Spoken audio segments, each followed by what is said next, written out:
Добрый день, уважаемые зрители! Сегодня здесь собрались представители рода Оздоевых.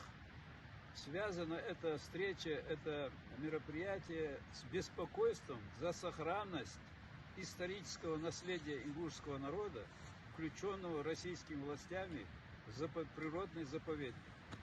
В чем заключается наше беспокойство? Буквально 2-3 дня назад вот с этой вертолетной площадки поднялся вертолет и улетел рядом вот с этими башнями, которые вы видите.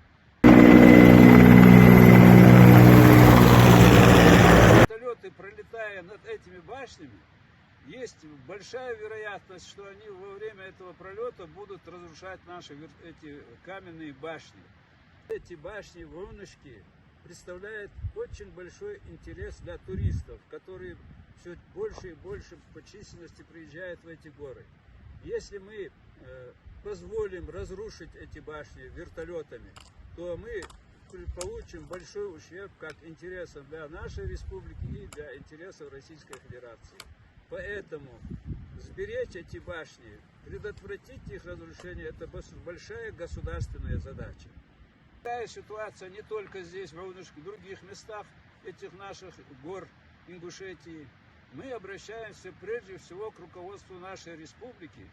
Просим вас выслать сюда специалистов, исследовать все положение с этими вертолетными площадками в горах Ингушетии, определить, какой ущерб они могут нанести, если будут летать около этих башен, и таким образом принять меры, чтобы избавиться от этих вертолетных площадок, полеты из которых могут принести ущерб интересам и нашего народа, и Российской Федерации в целом.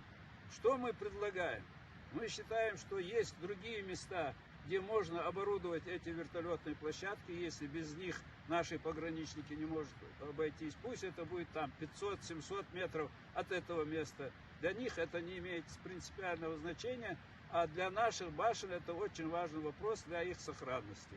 Вот таково наше обращение рода Оздоевых к властям нашей республики. Мы надеемся, что и руководство погрануправления, и всего нашего погрансообщества поймет наше беспокойство и примет необходимые конкретные с короткими сроками меры для того, чтобы создать возможность принимать вертолеты на других площадках без ущерба нашим башням. Спасибо за внимание.